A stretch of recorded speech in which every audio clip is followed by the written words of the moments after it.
Welcome to the 17th video in my FPS character controller tutorial series playlist. In this video, we are going to be adding a rocket launcher as well as grenades using a projectile weapon resource.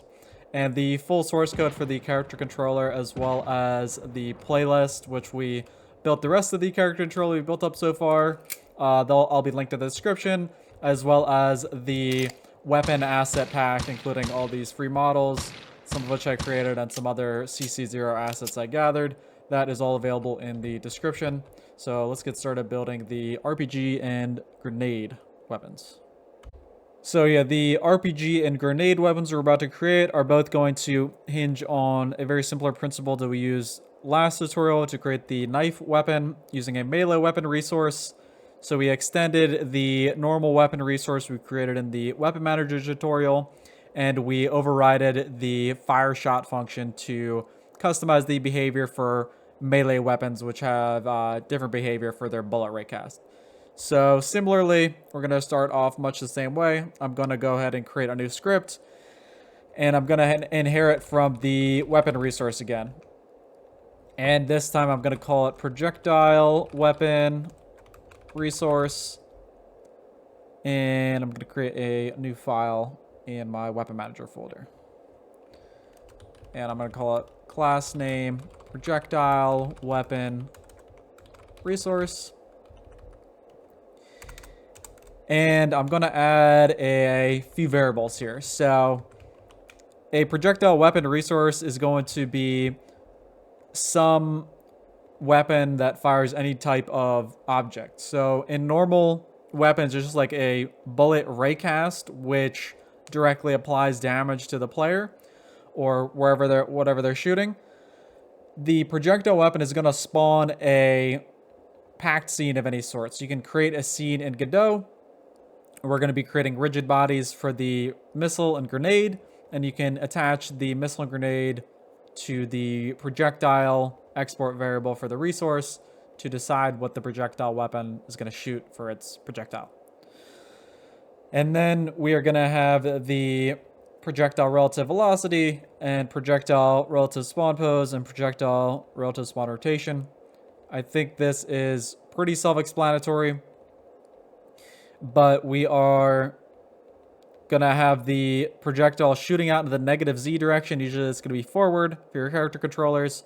So shooting out with negative Z velocity. And I'm going to shoot it starting like slightly in front of the character too, because if we spawn it, especially for rigid bodies, if you spawn them directly inside the player character, they might just collide. And in the case of like the rocket launcher, if you spawn the rocket already touching the player or like inside of the player, it will just explode within them. So for that reason, I'm going to have it spawn a little bit in front of the player, and with no rotation, no added rotation, but this is customizable if you for some reason want to rotate your projectile. And then I'm going to go into the weapon resource, and similar to how we did with the melee weapon, I'm just going to copy the fire shot function from the weapon resource and copy it into our projectile weapon resource, because we're going to reuse a lot of the functionality here. And I'm just going to start pruning out and deleting a lot of it, because it's going to have some similarity, but it's going to be very different for the most part for projectile weapons. So right away, I know I don't want any bullet trails, so I'll delete that part. And recoil, you can leave that in depending on if you want recoil for your weapons. You might not. If it's like a grenade for a rocket launcher, I'll probably leave it in. And we don't need this. So previously we were applying damage directly on the bullet raycast. I can delete the take damage because we're going to be applying damage from the projectile we're shooting. So like if we shoot out a rocket, it'll explode and then apply damage to the player. And same with the apply impulse. We're going to do the actual explosion force shooting out from the exploding rocket or grenade from the projectile itself. So we don't need most of that. Don't need bullet decals. So can get rid of a lot of the code here. And I think that is a lot of what we need to delete. We also will need to switch from, so we're still going to use the bullet raycast, but we're not going to use it to shoot a raycast out to hit something. We're just going to use it to check in front of the player if it's a safe position to spawn the projectile, basically. And actually, I just realized this should not be using the projectile relative spawn pose and the z of this vector, because this is a vector 3 itself. So we want to set the raycast target position to the position we're going to spawn the projectile at directly, not just use that the z target position. All right, and next we'll repurpose this part about the raycast colliding here. And I'm going to replace this bullet target pose with a variable for the relative spawn pose of the projectile. And like I said, we're going to use the collision of the raycast instead of checking the collision point.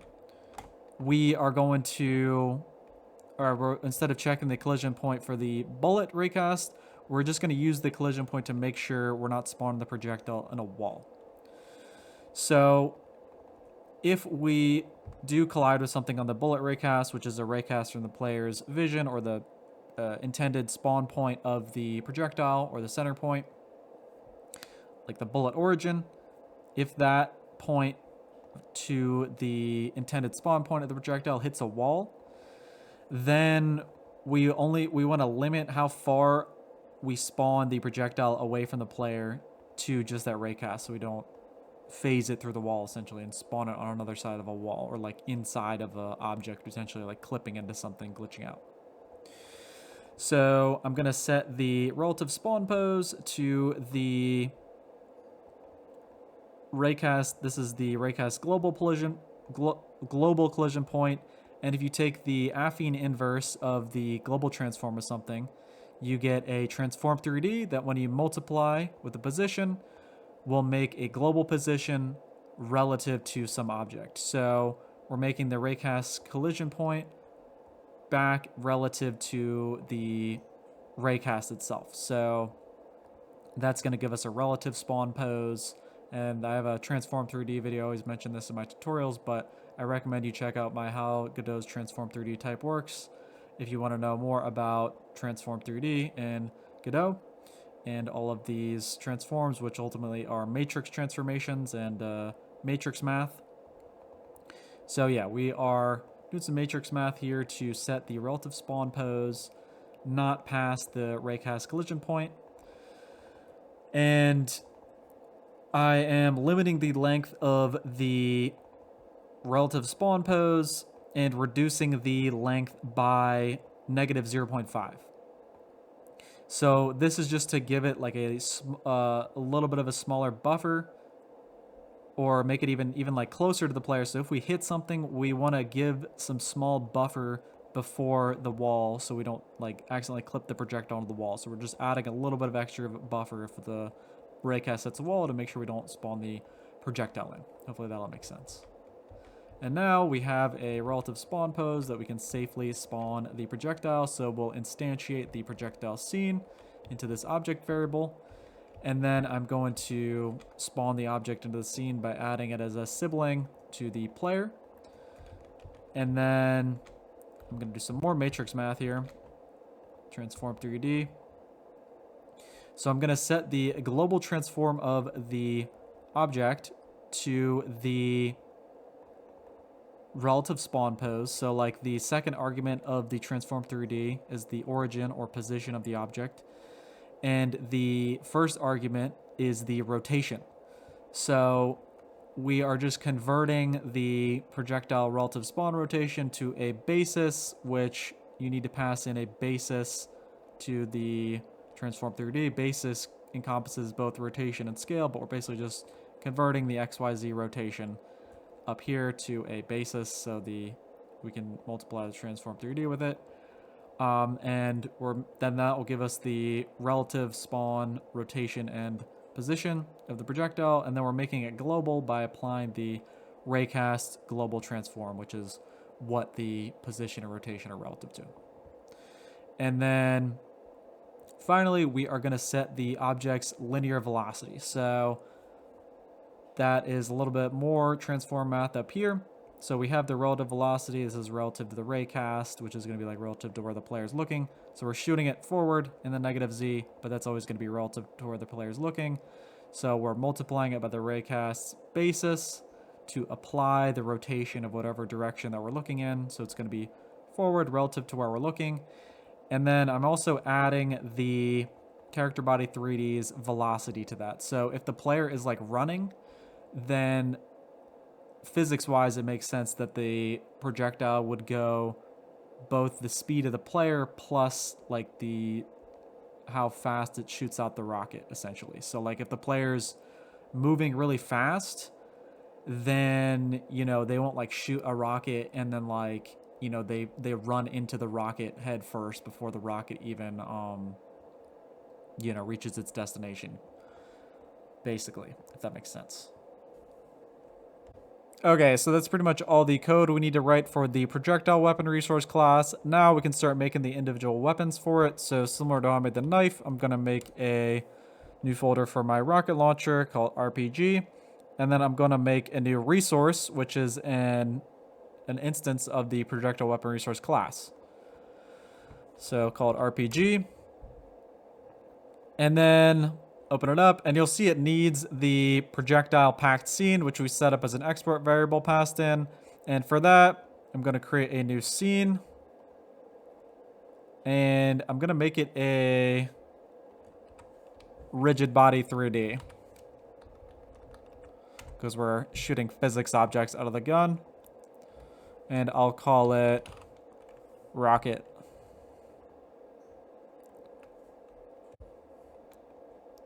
So yeah, these models I've included in the weapon asset pack in the description, but I'm going to use the missile asset. And then I know it's going to be going the negative z direction. We set the velocity as negative z, and we're treating negative z as forward, like in the script we wrote. So I'm going to move into the negative z direction, and I think that's way too big. So let's shrink it down. And then I'm going to make a collision object.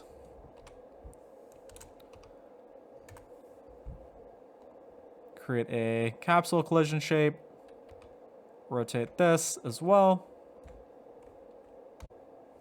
And for the scale of the missile, I'm going to use 2.58 or 0.258 because I know that's a good number. If you want to follow along with the tutorial, you can use that number as well. And then I'm just going to fit the capsule shape around the model now. Boom. Looks good. And I'm just now realizing I forgot to put one of the fins on this rocket in Blender, so I'm actually just going to do that right now in Godot. Cool little feature. You can actually edit and export GLBs in Godot. So I'm going to duplicate one of these fins. And I think if I negate the Z position as well as the rotation, think that should be perfectly symmetrical. Let's see, is that right? Yep, it looks right.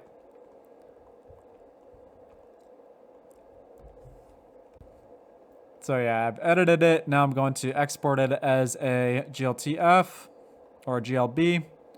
And I'm actually just going to override the missile.glb that I have saved here. And then, boom, fixed it. So you can edit models in Godot now. Pretty cool. Yeah, so now we have this rocket projectile.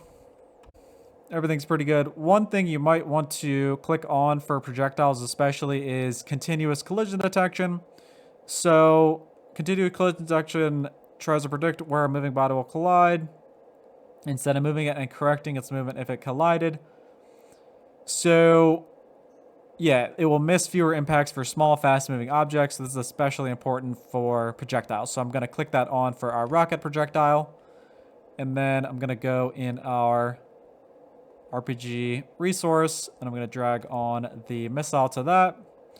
And I'm also going to drag on the rocket launcher view and world models and link all this up while I got the chance.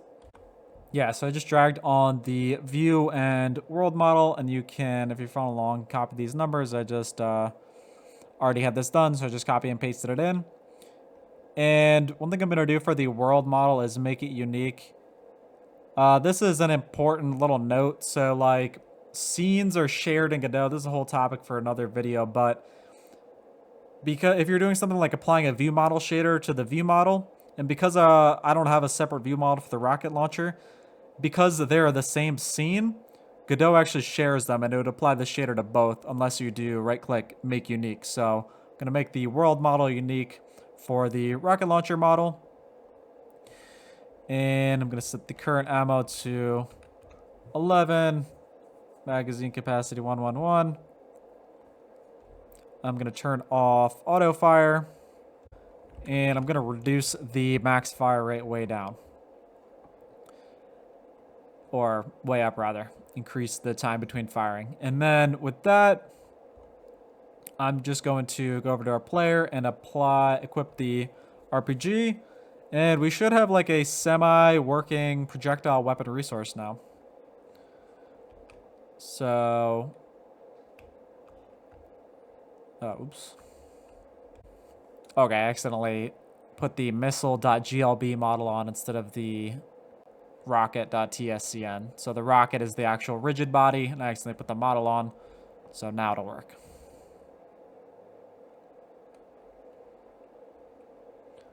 So boom. Now it is firing out our rockets here. And kind of some lame rockets, I gotta say. They're not exploding or anything. They don't seem very powerful. But, you know, we do have a projectile weapon resource actually working now. And you can see with some added code, if we just make them explode, the basic idea is there. All right, so back on our rocket projectile. One thing I'm going to do first is set the gravity scale to 0, so it just like flies through the air when we shoot it. And we're going to need to add a script to our rocket. And I'm just going to make it a built-in script since it's going to be relatively simple. And I think also one thing we could do is turn on contact monitoring. And I'm going to set the max contacts reported to 1. So we're going to need this for detecting when the rigid body hits something. And we're going to obviously make it explode once it hits anything.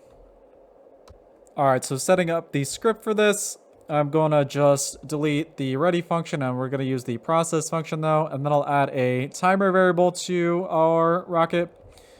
And then I'm going to add a function. I'm going to leave it empty right now because actually we have to create another scene for the actual explosion effect so we can reuse it for both our rocket and our grenade.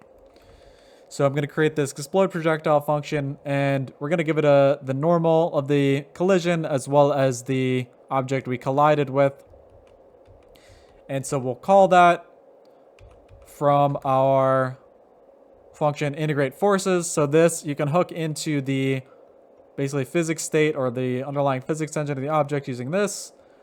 And we get this state variable, which is a physics direct body state 3D. And you can check the contact count from the state.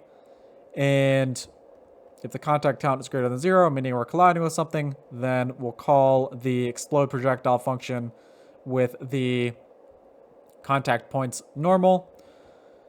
And we will also grab the contact collider object. So we're passing it the normal, the collision, and we're passing it the collider object. So we'll explode it if we hit something. And then also I'm going to keep track of a timer in the process function. I'm just going to add however many seconds have passed every frame to the timer. And then if we go past 10 seconds, we will explode the rocket no matter what. So the two conditions for it exploding are they're going to be if it hits something or if 10 seconds has passed and it's just like flying through the air ridiculously long.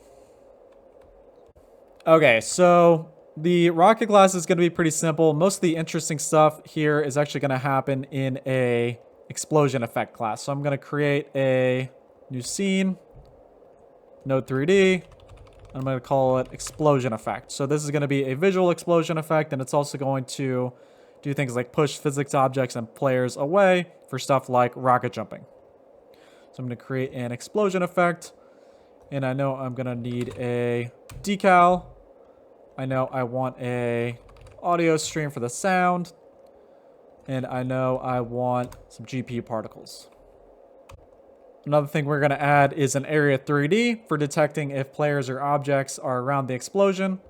And I'm gonna add a collision shape, sphere, and the explosion radius is gonna be 3.5 meters around, and this is the radius that's gonna push away objects or players within. All right, and the next thing I'll do to see this decal, I'm gonna put a CSG box here. And then for the decal texture, I'm gonna use this texture from my texture pack I have in the description. I'm gonna use this albedo texture. I'll leave it at 2 for the width. And then I'm gonna make it a lot more thin for the height though. 0.1 should be fine. And now for the audio stream player, I'm going to add this sound I found on freesound.org to the audio stream player for an explosion sound that's going to play upon spawning the explosion effect. Link in the description. This is included in the weapons asset pack. And the next thing I'm going to do is add an animation player. Oops, not an animation tree, an animation player. And I'm going to use this to animate and fade out the decal. So within an animation player, you can add an animation, call it fade out decal. And then when you have an animation player selected and when you click the animation tab, then you can go into any other node relative to it in the same scene, and you'll see these keyframe options, all the properties. So I'm going to go into the modulate property of the decal and keyframe it. So now I'll be able to create an animation for this decal. I'm going to make it 5 seconds long, and basically I'm just going to fade out the decal to 0 transparency or fully transparent after 5 seconds. So we'll start it at 3.5. And then to keyframe it, click up here again. And then at 5 seconds, I'm going to modulate it to 0 transparency, 0 alpha, keyframe it again. And then boom, if you play it, you'll see the decal is going to stay for 4 seconds, and then it slowly fades away. So once the explosion goes off, the decal will stick around for a while, and then I'm just going to have mine fade away, and then we'll delete the explosion scene after that. So for the GPU particles 3D, I'm going to create a new draw pass, make it a quad mesh, then I'll add a process material so the particles start spawning. And then in the draw, I'm going to make it too wide, too high. For the material, I'll add a standard material 3D. And then I'll turn on particle billboard in billboard. And then for the texture, I'm going to use the white smoke texture. Kenny white smoke texture CC0.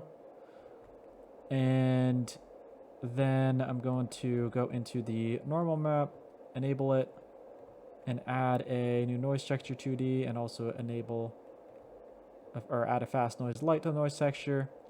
Click as a normal map. And then also now we need some transparency on it. I'm going to turn transparency on. And so I'm creating this kind of like a smoky looking texture with some slight shadows on it just to give it a little bit more depth. Then I'll go in the color. I'm going to make this one a gray one. And actually we're going to have 2 particles because there's going to be like smoke that goes out, and then there's going to be like the center of the explosion. So I'm going to hide this CSG box 3D so I can see it better for now. But I'm going to make it gray, 3 through 3, 3 through 3. For the normal map, I'm going to turn the scale all the way up, but I'm going to turn the bump strength down to 2.7.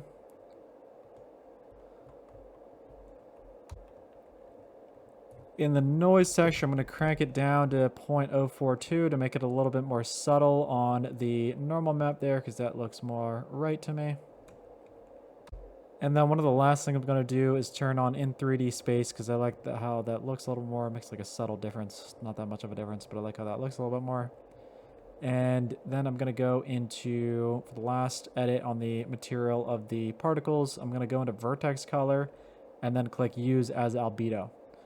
And the reason I'm setting the use as albedo for the vertex color is that's necessary. So you can, in the process material, you can change like the color of the particle over time. But to do that, you need to have the use as albedo checked. So I'm going to make it like fade out over time.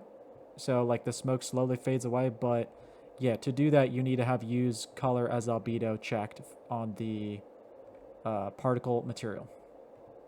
So now we will create the process material and set the rest up. And then I'm going to do rotate Y on the particle flags. In the spawn, I'm going to do 0 to 360 so the smoke can spawn at any angle. And then I'm going to go in the velocity, the spawn velocity. I'm going to turn the spread all the way up so it can spread all around. And then I'm going to do 0.5 and 1.5 for the velocity. Next, I'm going to go into the angular velocity, set the minimum angular velocity to 9, maximum to 11. And then go into gravity, set gravity to 0 because it's like smoke, and now you'll see it's kind of just like bellowing out as smoke from like an explosion would. We're gonna make it a little bit slower too. But for now, I'm gonna go linear Excel, negative 0.1, 0.2. And I'm just copying these settings from like another explosion effect I made that I got like a nice looking, I just tweaked it till it looked good basically. That's how I found these settings. So you can copy these or you can play around with it yourself and try to find some good values for the particle system. And then finally, that's all for the particle process material settings except for the color. So we need it to fade out as it explodes out. So we're going to go on the display color curves property of the particle process material. And then I'm going to go in and set a alpha curve. So if we go in here, set a curve texture to the alpha curve, then go in here, create a new curve. And then you can go and click and add points. And as you can see, we can control the alpha of the particle along its lifetime. So 0 over here is when it starts out. So if we want it to start out transparent and then slowly get darker, we can do this. But actually I want it to slowly fade away. So I'm going to have it start and both stop at 0. And I'm just going to have the transparency go up kind of at the end here. And I'm just kind of tweaking this till it looks good. Make it kind of look like smoke puffing out. All right, so boom, now we've got these kind of smoke particles coming out, and that looks good to me. Not really scientific with this curve. I just played with the curve, so it's fading in and fading out until it kind of looked right to me. And then I'm going to go up, and I'm going to crank up the amount a lot. So I'm going to add it 32, and then I'm going to increase the life of the particles as well. I'm going to go slower. So 32 particles at 2.3 second lifetime. And then I'm going to increase the explosiveness all the way because it is a bomb after all. I'm going to increase the randomness, and then I'll double the speed. And then I'm actually going to increase the size a bit more, and boom, now we got kind of like a gray smoke explosion thing coming out. And then finally, I'm going to make this a one-shot. So yeah, one-shot particle, simply just if you hit emit once, it'll explode, smoke will go out, and then it just stops emitting, and we only need a one-shot because it's just like one explosion. So boom, puts the smoke out. And this looks a little bit incomplete right now, so I'm actually going to add a bit to the explosion. So usually with an explosion, there's like a fiery part in the center, and then you go out to this smoke a little bit after that. So I'm going to create another GPU Particles 3D and create a similar effect, but we're going to have it like red and yellowish in the middle. All right, so I'm actually just going to duplicate this one because I think I can reuse a lot of it here, but I'm going to go make unique, recursive for all the stuff on the quad mesh so I can edit it as much as I want without affecting the other one. And I'm going to do the same thing with the particle process material, make unique, recursive, so I can go and edit anything I want in here and preserve the original particle setup I did for the first GPU particle. And now for this GPU particle, I'm going to decrease the size because it's going to be like the center of the explosion, so it's going to be much smaller. And then, so I've decreased it to quad mesh to 2x2 instead of 4x4. And then I'm going to change the color to just pure white of the albedo of it. And yeah, we're going to essentially make it go red and then yellow and then like fade out from that. Or actually yellow and then red, because I think fire, when it's at its hottest, it's like blue and then it's yellow and then it's red. So the center of the explosion will start yellow, then go red and then fade away, and then you'll get the gray smoke around it to create a smoke effect. And just so I can edit it, I'm going to turn one shot off for this and then just enable it. And then I'm going to start working around the process material. And I know I want to go into the color curves. So I know I want it to be yellow at first. So I'm going to create a gradient texture in the color ramp. And then I'm going to have it start as yellow. And then I'm going to go over, it'll pretty quickly turn to a red color. So it's kind of hard to see, but yeah, it starts yellow and then it turns red.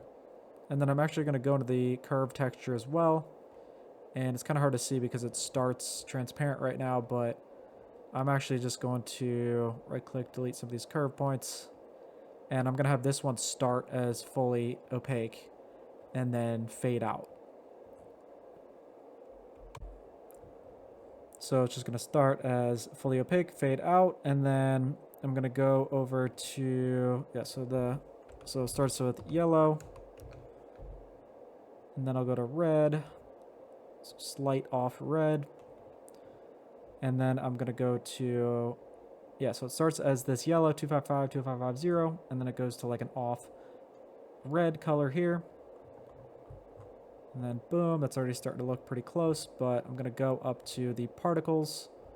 I'm going to decrease the amount. We don't need 32 since it's a much smaller explosion. I'm going to get 16. And actually even less, I'm going to make it 12. Looks pretty good. Then 0.5 second lifetime. And I'm going to decrease the speed a bit. And now hopefully you can kind of see an explosion coming together. It's going to be like a quick red explosion in the center, and then it fades out to this would actually work, the smoky color. So it's going to be a quick red explosion in the center, fading out to this gray smoke texture. And yeah, the velocity I'm going to decrease as well. Doesn't need to be as fast for this second one because it's not exploding out as much. So I'm going to go and spawn velocity minimum 0.35, maximum 0.75. Slow it down a bit.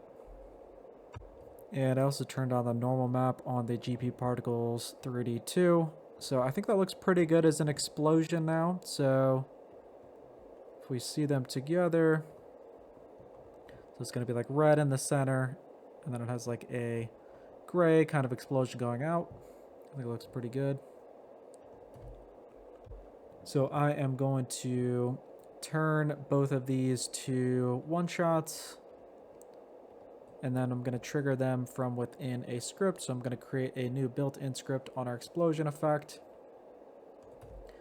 And then one of the first things I'm going to do is play the fade out decal on the animation player. So the decal will start fading out as soon as the explosion effect pops in, and then I'll also set emitting to true on both of the GPU particles. Emitting equals true. Okay, and now we're going to do the code for the explosion. This is going to be like the rocket jumping or pushing players away or pushing objects away. And basically we're just going to apply an impulse to any rigid bodies or players that get caught in the explosion area 3D and push them away. So first thing to know before we even do this, make sure So I know on my player controller is on layer 2 in my project setup. So make sure the mask of the area 3D includes whatever layer, any objects you want to want the explosion to affect. Make sure those objects are on that layer. So we need to do something a little funky here. I'm gonna play the audio stream player with the explosion sound on it, but after that, we need to do something a little funky. I'm gonna create this push away objects function, and that's gonna use the list of bodies that are overlapping on the area 3D. But to get those bodies, because we just spawned this in, I'm gonna do this really weird 2 lines here. So I'm gonna do await, and both are necessary. Await, get tree, physics frame, and I'm gonna call that twice. So what the await keyword does is it basically, whatever function you call this from, it's kind of unique to Godot. I haven't really seen other stuff like it, but it's basically going to pause this ready function where it's at until this signal is emitted. So in this case, the tree's physics frame signal. So we're going to wait until the physics frame signal. We're going to jump out of this function, let Godot do whatever else it's doing, get out this function. Then after the physics frame, it's going to come back to this function, go here. Then we're going to wait again for the next physics frame. And then we're going to call push away objects. And the reason I did that is because, and then also after that, we're going to set a timer. So we're going to do this get tree again, which has this utility function to create timers. And then we can connect the timer's timeout signal to this lambda function, which frees the explosion effect node. But the reason I did this funky double wait for the physics frame is because when it first spawns in, so we're going to instantiate this from the rocket when it hits the ground. When it first spawns in, the area 3D is not going to be overlapping anything. And it's not going to work if you call just 1 or 0 of these. You have to call 2 and wait for 2 physics frames, just as like a quirk of how Godot works. I couldn't tell you exactly why it's 2. I would think it would be 1, so you have to wait 1 frame for the bodies to update on the area 3D. I don't know why it's 2, but from my testing it's 2. I would have assumed you have to wait 1, but for some reason it's 2. I don't know why. But yeah, this function, get overlapping bodies, when it first spawns in, there's going to be no overlapping bodies because it doesn't update until the next physics frame. So yeah, I guess we have to wait until the physics frame after the next physics frame. The reason might be because like the area 3D has a, I don't know why. I have no idea. But you have to do 2.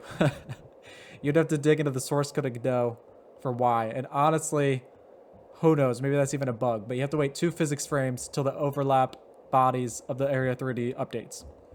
And then we can push away all the objects around this explosion effect. And so we're going to loop through all the bodies for body in area 3D, get overlapping bodies.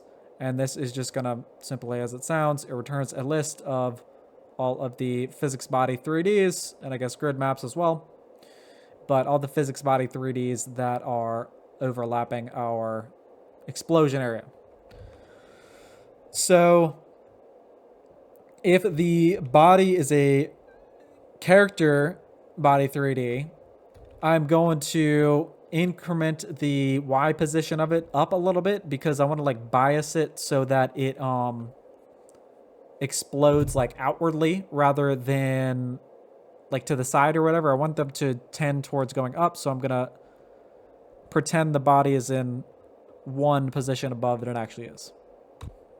And then I'm going to add this force div variable. So we're going to divide the force we're applying by the body's mass, basically. And character bodies don't have mass, so I'm just going to set it to 4.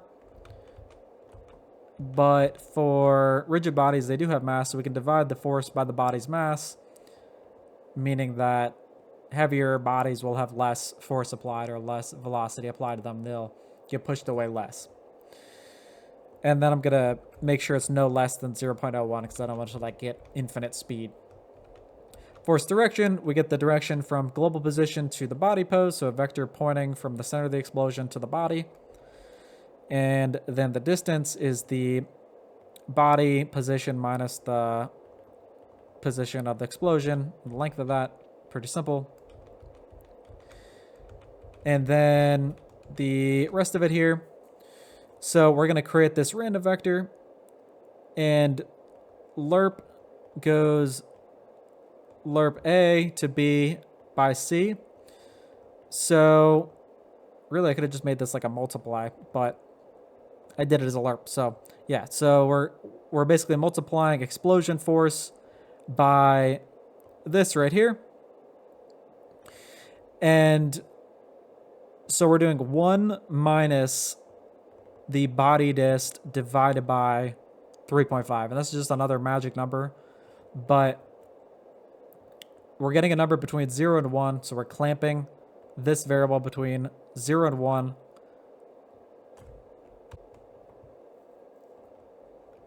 And yeah, so the 3.5 here is just basically a magic number, and it's deciding how far the explosion goes. So I could make this like an export variable, probably be better. But basically, once the body disk gets over 3.5, so once the body is 3.5 or more meters away, 3.5 divided by 3.5 would be 1, and then we clamp it to at max 1. So then it would be 1 minus 1, which would be 0.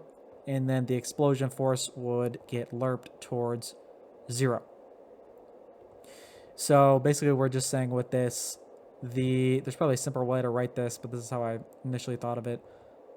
Once we're at the body distance, the explosion force goes to... Once we're 3.5 meters away, the explosion force goes to 0. And the closer you are to the center within that, the stronger the explosion force is going to be. And then after that, we also divide it by the force div, which is going to be the body mass, or 4 for the character body. So we get the magnitude of the explosion based on the mass and how close it is to the center. And then we multiply it by the force direction, which is just like, it's basically going to be shooting out from the center as you would expect an explosion to. So like whichever side of the sphere it's on, it's just going to project it out even more towards that direction in the force there. And then this is a really in-depth explanation. I hope I'm already pretty deep in this explanation, so I guess I'll just finish it out. But hopefully someone appreciates this really in-depth explanation. I'm not boring every single person. So the next part here, and the naming of this is really bad, actually. I can't think of a name off the top of my head for what this is, but this is not a random vector. This is a explosion vector. So we'll call it explosion vec. So explosion vector times explosion force. We can apply an impulse to the rigid body if it's a rigid body with the explosion vector. So center of the explosion gets more force times the actual force multiplier of the explosion, which you can increase this to scale the whole thing. And then if it's a character body, pretty much same thing, but it doesn't have apply impulse. So we just directly add to the velocity.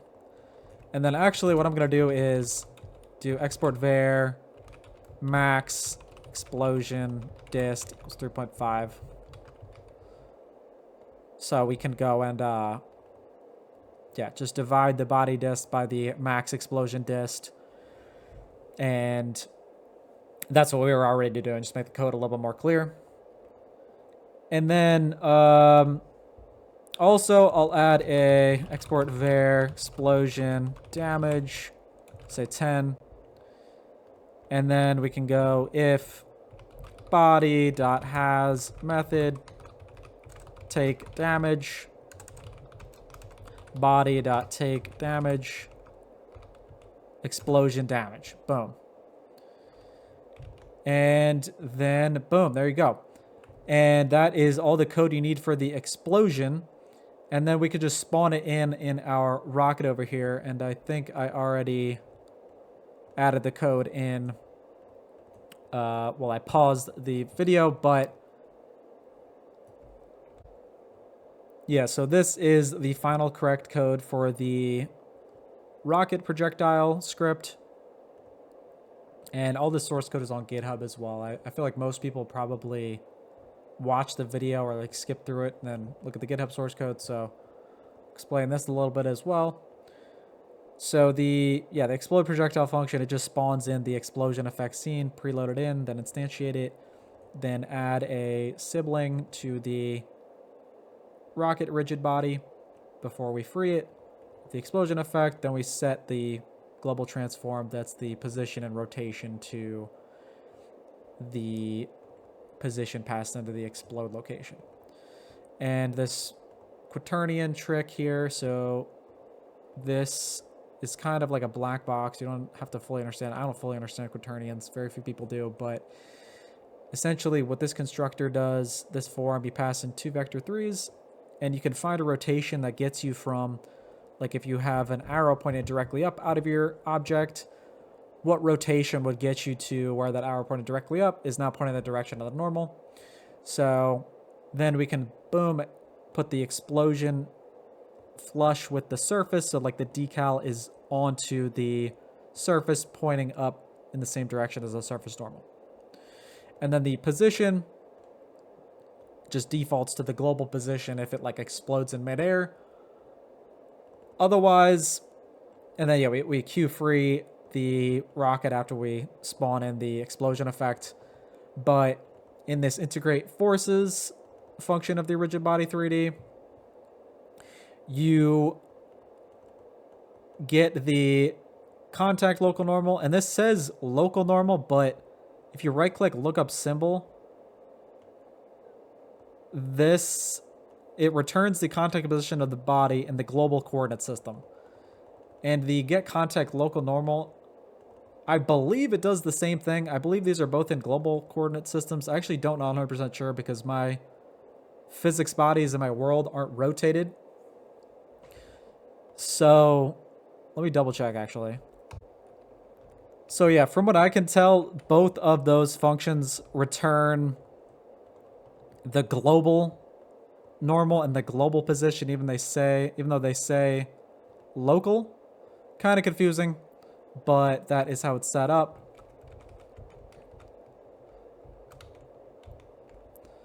And that is everything you need for the explosion effect and the rocket effect. That took quite a while to explain all that. I feel like it's like the longest video of this freaking series yet. Yeah, so we're passing in the global normal, the global position, and the object it collided with to spawn the rocket onto. And we got rocket jumping. Pretty cool. Might not be like loyal to exactly how Source Engine does it, but they're pretty fun. You got some nice rocket jumping. Some nice explosions, decals and everything. Kind of like how the explosion looks, that cool little red part in the center. Looks very nice. And that is pretty much it. I was going to add the grenade in as well to this, but I feel like it's pretty self-explanatory at this point, and I'm pretty sure this tutorial is getting like massively long. I haven't checked how long the video is so far, but yeah, that is everything you need to know for the projectile weapon system. I'll probably add in the grenade and just add it to the GitHub repo. Very similar to the rocket launcher, but instead of a missile, it's just like a grenade, and it has like a little animation where it changes color before it blows up. And it blows up on a timer rather than just when it hits. So yeah, I feel like that video ran really long, but hopefully you enjoyed it. That is the adding the projectile weapons and rocket jumping to our character controller. We are almost done this FPS tutorial. It's got it built up quite a lot at this point. Next, I'm going to do the HUD of the weapon manager. So that will be pretty nice. I'm going to get a source-like HUD going. And then after that, it's the animations video. So I got 2 more videos planned for this FPS character controller series to finish it out, at least for now. But I hope you enjoyed watching, and hope you learned something, and stay tuned for more, and rate, comment, subscribe. And I just remembered I said I was going to add the grenade in this video as well at the start. So boom, I added it. Here is the script of the projectile if you want to copy it.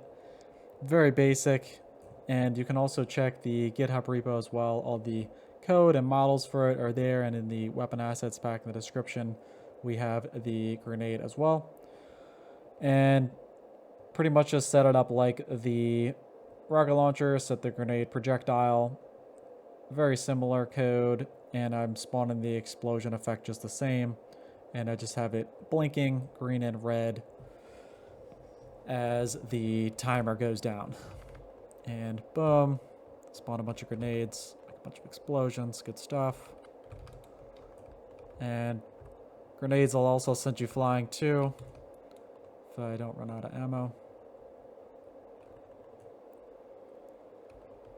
Grenades also send you flying because it has the same explosion effect on it.